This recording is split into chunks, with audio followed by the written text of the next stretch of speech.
Le sujet tabou qui a raflé la première place à la sexualité, c'est la violence faite aux hommes. Si l'on dit souvent aux femmes, sois belle et tais-toi, à l'homme, la société entière crie, sois viril et tais-toi. Dans le silence des foyers, il existe encore des hommes battus, ceux-là qui sont humiliés, rabaissés, des hommes qui sont manipulés psychologiquement, détruits émotionnellement et sous chantage affectif permanent. Pourtant, si nous voulons vraiment être cohérents, responsables et réellement engagés dans la justice en ce qui concerne la violence basée sur le genre, alors une question cruciale mérite d'être posée. Quand parlerons-nous concrètement de la violence faite aux hommes? Pas pour minimiser quoi que ce soit, ni pour détourner le débat, mais pour mettre l'accent sur un fait crucial de la société. Et aujourd'hui, je me joins au petit nombre de personnes qui osent dénoncer ce fléau qui gangrène nos sociétés en espérant que cela puisse aboutir à quelque chose d'utile et d'essentiel. Alors, restez connectés.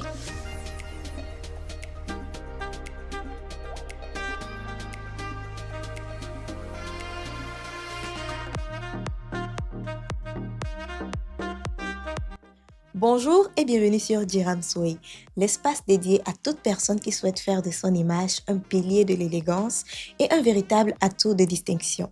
Si vous découvrez la chaîne pour la première fois, je suis Mariam Djiré, votre conseillère en images et relations publiques. Et comme toujours, c'est un réel plaisir pour moi de vous retrouver.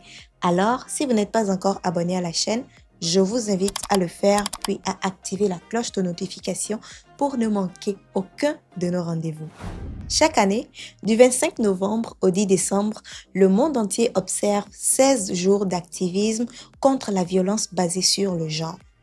Ces 16 jours commencent avec la Journée internationale pour l'élimination de la violence à l'égard des femmes et s'achèvent avec la Journée des droits humains. Et ce n'est pas un hasard, car la violence basée sur le genre est avant tout une violation du droit humain.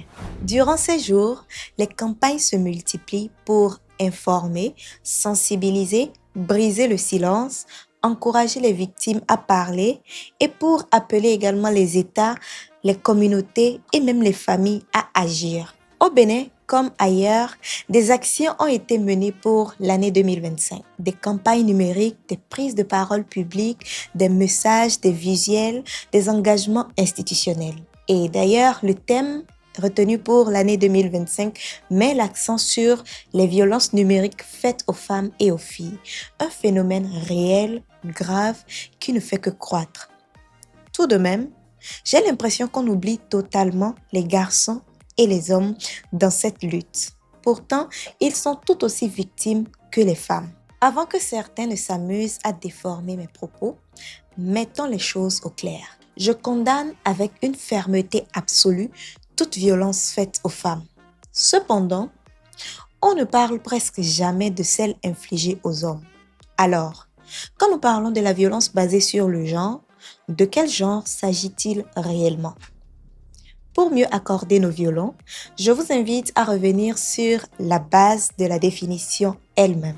La violence basée sur le genre se définit comme tout acte préjudiciable commis à l'encontre d'une personne en raison de son sexe, de son genre ou des normes sociales associées à celui-ci. Cette violence peut être physique, sexuelle, psychologique, économique ou sociale. Nous voyons très clairement que cette définition ne dit pas la violence faite uniquement aux femmes. Elle dit la violence faite à toute personne. Donc, à ce titre, les hommes également devraient être pris en compte dans cette lutte car ils en sont aussi victimes. Oui, il y en a qui en sont aussi victimes. Ils le sont bien plus souvent qu'on ne veuille l'admettre. Dans les sociétés, dans les foyers, les entreprises ou les rues, il existe des hommes qui sont battus, humiliés, rabaissés, manipulés, menacés, contrôlés émotionnellement, détruits psychologiquement, étouffés par la pression affective. Il y en a qui sont détruits dans le silence, mais personne n'ose en parler. Quand l'un d'eux tente de faire le premier pas, Quand il ose dire publiquement que sa compagne l'a maltraité, il est généralement, pour ne pas dire toujours confronté à des phrases comme celle-ci. Toi, tu es quel genre d'homme? Comment tu peux laisser une femme te parler comme ça? Toi, tu n'es pas un homme, hein? Tu es un garçon princesse. Va là-bas. Comment voulez-vous qu'il se sente? Et quand il dit qu'il est battu, alors les moqueries deviennent un marathon. On rit de sa douleur, on banalise son traumatisme, on l'enterre sous le poids d'un système qui définit comment est-ce qu'il doit être, la manière dont il doit ressentir les choses. Si l'on dit généralement aux femmes, soyez belles et taisez-vous, à l'homme, c'est la société entière qui crie, soyez viril et taisez-vous. Imaginez un instant un homme qui entre dans un commissariat et dit « Ma femme me maltraite psychologiquement, elle me détruit. » Soyons honnêtes, sa plainte serait rarement prise au sérieux. Au pire, il recevrait une humiliation. Et s'il insiste, il risque de recevoir le coup de grâce, la moquerie institutionnelle. Nos sociétés, que ce soit en Afrique ou ailleurs, ont une règle stricte et unanime. Un homme ne doit pas montrer qu'il souffre. Un homme ne doit pas demander de l'aide. Un homme, un vrai, doit savoir encaisser. Mais encaisser jusqu'à où? Jusqu'à la mort ou jusqu'à la destruction mentale? N'oubliez pas que entre ces deux, il n'y a que la respiration. D'un autre côté, il y a des hommes qui ne dorment plus. Pas parce qu'ils ont fauté, mais parce qu'ils ont refusé de céder à un chantage, parce qu'ils ont refusé de se mettre avec une femme qui les convoite ou parce qu'ils ont décidé de ne pas se laisser estorquer. Certains se retrouvent piégés en ligne, manipulés, poussés dans des conversations compromettantes jusqu'à ce qu'une image, une vidéo, un screenshot soit utilisé comme arme pour les menacer. Menacer leur réputation, leur stabilité sociale, leur emploi, leur foyer, pour menacer leur dignité elle-même. Et ces hommes-là, ils existent. Ils sont nombreux, mais ils n'osent pas parler car qui les prendrait en compte? Qui les croirait? Qui les aiderait à trouver une solution à leurs problèmes? Ensuite, il y a d'autres hommes qui vivent l'enfer au travail, pas parce qu'ils sont incompétents, mais parce qu'ils ont refusé de céder ou d'entrer dans la perfidie d'un supérieur hiérarchique. Et là commence un autre type de violence. Les harcèlements, les humiliations, les sanctions déguisées et les menaces implicites. D'ailleurs, ce phénomène n'a rien de nouveau. Souvenez-vous de l'histoire de Joseph et de la femme de Potiphar. Il a refusé les avances de la dame, elle a lancé une fausse accusation, puis le pauvre jeune homme se retrouve derrière les barreaux. Heureusement que Dieu avait un plan pour lui et sa vie a basculé. Voyez-vous, ce n'est pas aujourd'hui que la violence basée sur le genre envers les hommes a commencé. Ce qui est surprenant, c'est le silence moderne qui entoure ce sujet. Et c'est extrêmement inquiétant de réaliser qu'en 2025, il demeure toujours tabou.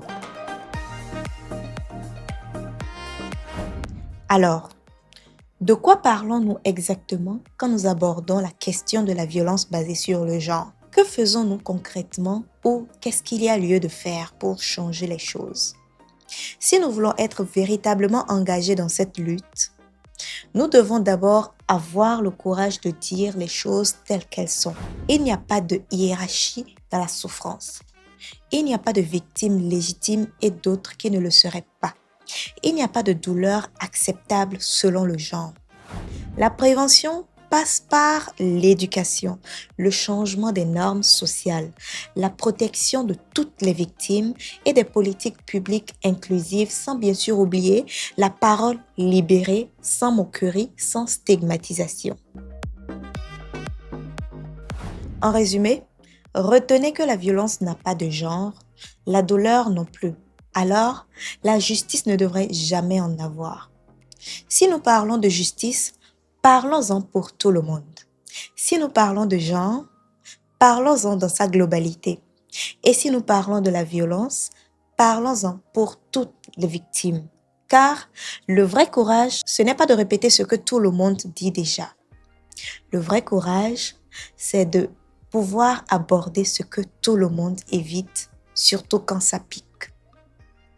Sur ce, je vous invite à liker la vidéo, à la partager autour de vous afin d'aider les hommes à sortir de leur silence, afin qu'ils sachent que eux aussi, ils méritent de parler, eux aussi, ils méritent d'être accompagnés.